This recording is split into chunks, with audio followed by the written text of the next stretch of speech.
So, Vinit and Zoya, welcome to Movie Talkies. The Mukawa film looks very awesome. Vinit, my first question is to you. What was the trigger for this script? जो आपने लिखी थी, trigger क्या था? Trigger ये था कि मुझे काम नहीं मिल रहा था और जो फिल्में आ रही थी मेरे पास वो उसमें जो किरदार थे वो उन किरदारों से मिलते जुलते थे जो पहले मैंने किए हैं। बस इसलिए कि चलो अब ऑडिशन दे रहे हैं, मिल रहे हैं, लेकिन वो चीज़ नहीं हो रही है, तो फिर मैंने ये कोशिश की। लेकिन बॉक्सिंग जो मीडिया पे चूज किया,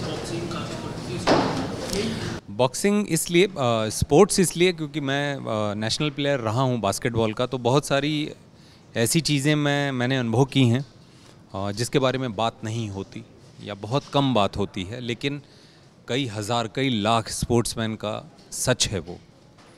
तो वो एरिया था जिसके बारे में मैं जानता था। बॉक्सिंग इसलिए मैंने खेला है बास्केटबॉल। अगर बास्केटबॉल की स्क्रिप्ट लिखता तो 12 प्लेयर होते हैं, तो श्रवण कुमार 12 लोगों में बंट जाता, वो मैं नहीं चाहता था। जोया, आपकी जर्नी बताइए। थिएटर में आप थी पहले जी, बॉलीवुड में, तो कैसे सफ़र आ गया आपको? सफ़र एक्चुअली इससे मुक्काबाज तो मेरी पहली हिंदी फिल्म है, लेकिन इससे पहले मैंने ये बिल्कुल आपके एक्सपेरिमेंटल इंडी फेस्टिवल मूवीज़ की थी। तो अनुराग ने एक्चुअली मुझे एक 3 और आधा फिल्म थी जो मैंने की थी, वो अभी केरला की फिल्म फेस्टिवल में थी। उन्होंने मुझे उसमें देखा था, वो उन्होंने प्रोड्यूस की थी, तो उसी को देख के उन्होंने मुझे कास्ट किया।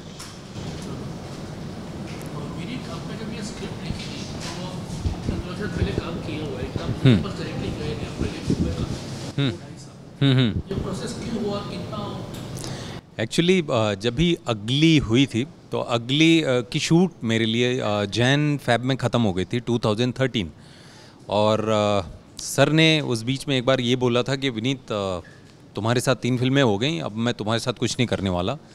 तो मैं हिम्मत ही नहीं जुटा पा रहा था कि अनुराग सर के पास जाऊं। और हाँ, 3 फिल्म तो हो चुकी थी सर के साथ, तो बात भी सही थी। मैंने फिर कोशिश की कि बाहर कहीं कोई मिल जाए, तो लगा रहा पसंद आती थी स्क्रिप्ट, लेकिन किन्हीं कारणों से आगे नहीं बढ़ पाती थी। कई जगह पे ये होता था, विनीत आप कोई दूसरा रोल कर लो या आप एज ए राइटर इस फिल्म से जुड़ जाओ। वो मैं नहीं चाहता था, क्योंकि मैं बड़ा क्लियर था इस बात को लेकर के कि अगर ये बनाना कोई चाहता है तो ये किरदार मैं करना चाहता हूँ। सर के पास मैंने फीडबैक के लिए ये स्क्रिप्ट दी थी। मतलब मैं चाहता था कि सर का फीडबैक मिल जाए तो उसे स्क्रिप्ट में ऐड करके उनकी कंपनी में पिच करूँगा, जो क्रिएटिव टीम है। मुझे नहीं मालूम था कि सर ऐसा रिएक्ट करेंगे। उन्होंने पढ़ी और उन्होंने ये कहा कि विनीत, फ़ोन आया सर का कि विनीत मैं डायरेक्ट कर रहा हूँ और मैं तुम्हारे साथ बना रहा हूँ। तो ऐसे हुआ। तो पता है रॉकी के जो स्टैलोन थे उनकी भी स्टोरी कुछ ऐसी इस प्रकार है। हाँ। वही एक्टर बने। हाँ। आपके दिमाग में क्या था कि ये फिल्म शायद उससे कंपेयर हो या अंडरडॉग स्टोरी जो क्या किया? नहीं, ऐसा कुछ भी नहीं सोचा था। मैंने रियल लाइफ में जो चीज़ें स्पोर्ट्समैन की लाइफ में देखी हैं, तो खुद एक्सपीरियंस किया। मेरे दोस्तों के साथ हुआ, सीनियर के साथ हुआ, जूनियर के साथ हुआ है, तो वो सारी चीज़ें थीं। हाँ, अभी आप ये बता रहे हैं, मुझे कई जगह पे ये चीज़ पूछी गई। अब यही कह सकता हूँ कि रॉकी का पैतरा बॉलीवुड में भी काम कर गया। So yeah, tell us about your role. You're playing a mute girl. How tough was it in your debut film to play such a role? Because you don't have any dialogues to play around with. How did you get it? No, it was definitely difficult because you're learning to communicate in a whole, completely new language to you, which is why Anurag insisted, and it was very important that I learn sign language from scratch. So from ABC, Sangeeta Gala, who is my teacher, I mean, she's fantastic. So once I could it became like, like boxing booze, like muscle memory, and he can do it in his sleep. It had to be the same for me as well. So that I could improvise, so that I could add personality to the character, and that's really where we could just then lift from a script level, So it was difficult, but it was also my opportunity to kind of, blossom and make it different and have my own identity in a cast with such fabulous performers, So it was daunting, but it was also very exciting. Very aggressive or taking up a role where you won't have any dialogues in your first debut. No, I actually wasn't apprehensive at all. I think it was just maybe my own, I just really connected with the part.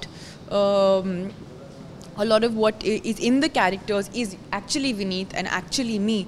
So it was really cool, yeah. And it was, I mean, Anurag always writes such fantastic parts for women and for girls. So, and not a lot of people do, you know, where, I mean, none of his films have a woman that is just there for the sake of being there. And even if she's there, whether the part is small or big, there is a point. So it was I looked at it as a really good opportunity actually for me, and a part that I could really sink my teeth into. Training का जो process है उसके बारे में बताइए। आपने कहा था कि स्क्रिप्ट के टाइम से आप ट्रेन कर रहे थे। हाँ हाँ, वो पूरी कहानी बताइए। एक्चुअली जब भी स्क्रिप्ट लिखी मैंने तो उसके बाद बहुत क्लियर था कि ये बॉक्सर है और बॉक्सर के लिए स्टेमिना बहुत ज़रूरी है, फिज़िकल स्ट्रेंथ अच्छी होनी चाहिए। तो मैंने एक बेसिक ट्रेनिंग शुरू कर दी थी और मुझे लगा था 6 महीने साल भर में कोई ना कोई मिल जाएगा, लेकिन वो लंबा खिंच गया। 2.5-3 साल हो गए, कोई नहीं मिला।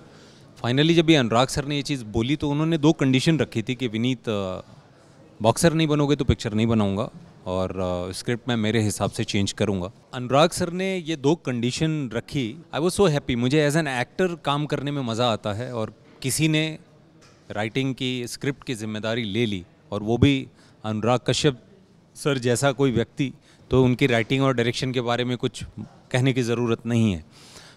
तो बस उसके बाद मैं चला गया पटियाला दैट नाइट एंड वहाँ पे ट्रेनिंग शुरू हुई। It was tough. बॉक्सिंग आसान खेल नहीं है, बहुत सारी इंजरीज़ होती हैं वहाँ आए दिन। कोचेज़ इंजरीज़ होने पे ये बोलते हैं कि अरे भाई कुछ नहीं हुआ, चल, या ये इंजरी तो बॉक्सर का गहना है। तो ऐसे गहने बहुत सारे इकट्ठे हो गए, लेकिन हाँ, एंड ऑफ द डे मैं खुश हूँ। बिकॉज जब भी फिल्म की शूट हो रही थी तो फिल्म में कोई बॉक्सिंग कोरियोग्राफर नहीं है। जो फाइट है वो रियल फाइट है। अनुराग सर एक्शन बोलते थे और हम लोग लड़ते थे। सामने जो बॉक्सर्स हैं वो इंटरनेशनल बॉक्सर्स हैं। तो बिकॉज ऑफ दैट ट्रेनिंग ये चीज़ हो पाई।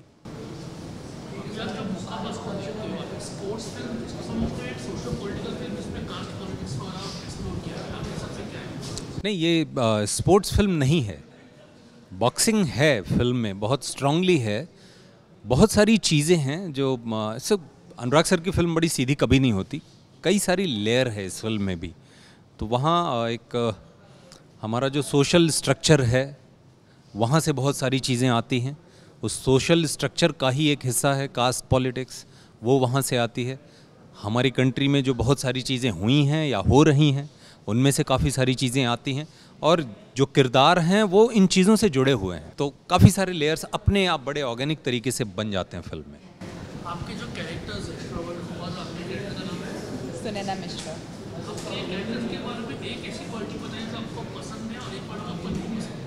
आपको शॉर्ट में पसंद है नहीं? सुनैना के बारे में मेरी जो एक क्वालिटी जो मुझे पसंद नहीं है वो है she is very hot headed. वो बहुत जल्दी गुस्सा होती है। She comes down also that fast, पर वो बहुत जल्दी गुस्सा होती है। And one quality I like, she is so persistent and determined. हाँ, जो चीज़ पसंद है उसका दिल बड़ा प्यारा है।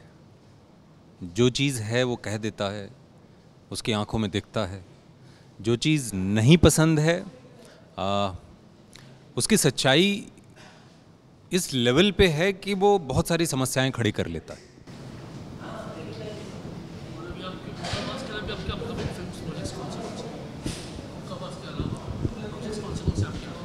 अभी मैंने गोल्ड की है रीमा कागती मैम की, अक्षय कुमार सर के साथ।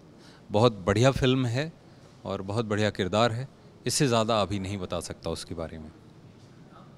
हाँ, मी ऑल्सो, जो मैंने काम पहले किया है इससे पहले, वो अभी धीरे धीरे आएगा फेस्टिवल्स में। जो कर रही हूँ उसके बारे में तो वी कांट टॉक। आपका ये मौका पसंद है, आप उसको पहले अपनी लीड रोल फिल्म मानते हो, कितना प्रेशर है, क्या? नहीं, कोई प्रेशर नहीं है। अब 17-18 साल तक रिजेक्शन, कई हज़ार ना जाने कितने देखने के बाद कोई प्रेशर वेशर नहीं है।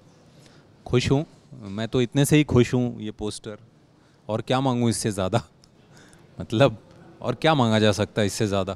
मैंने क्लैप जब भी देखा था तो क्लैप पे लिखा था कलर येलो, मतलब आनंद एल राय सर, फैंटम मतलब अनुराग सर और उनकी टीम, एनेरोस। मैं तो एक बड़ी छोटी सी फिल्म के सपने लेकर निकला था कि कोई बना दे। ऊपर वाले ने इतना दिया, मैं इमोशनल हो गया था, मैं चला गया था कहीं दूर क्लैप देखने के बाद। और क्या मांग सकता हूँ, मैं बहुत खुश हूँ, वेरी हैप्पी। बात बताइए, आपका बैकग्राउंड स्पोर्ट्स में है, आपने आयुर्वेदा में डॉक्टरी की, ये एक्टिंग के इसमें कहाँ से आया? नहीं, ये हमेशा से थी। एक्टिंग करने में मज़ा आता था मुझे, लेकिन ये नहीं पता था कि मैं इसे प्रोफेशन के तौर पे चुनने वाला हूँ। लेकिन जब मैं मेडिकल कॉलेज में गया और वहाँ कल्चरल एक्टिविटीज़ में जब पार्टिसिपेट किया, देन आई रियलाइज़, क्योंकि अभी वो चार्म जो है वो मेरी ज़िंदगी का हिस्सा था मेडिकल कॉलेज में, कि कंधे पे एप्रन है, गले में स्टेथोस्कोप है, तो वो था, वो तो जी रहा था, कैंटीन में चाय पी रहे हैं, समोसे खा रहे हैं, वो तो था। ये जो चीज़ थी, इसने इतनी स्ट्रांगली मतलब मुझे अंदर से अट्रैक्ट किया। एक सिंह का फील करते हैं, आपको अच्छा लगता है। उसके बाद मैं हमेशा से ये मन बना चुका था कि मुझे यही करना है, ये करना मुझे अच्छा लगता है, मुझे सुकून मिलता है, और मैं रास्ते तलाश रहा था। तो जैसे जैसे बनते चले गए, मैं बहता चला गया। Thanks a lot for talking with us. All the best. Thank you very much. Subscribe to Movie Talkies and click on the bell icon for latest updates.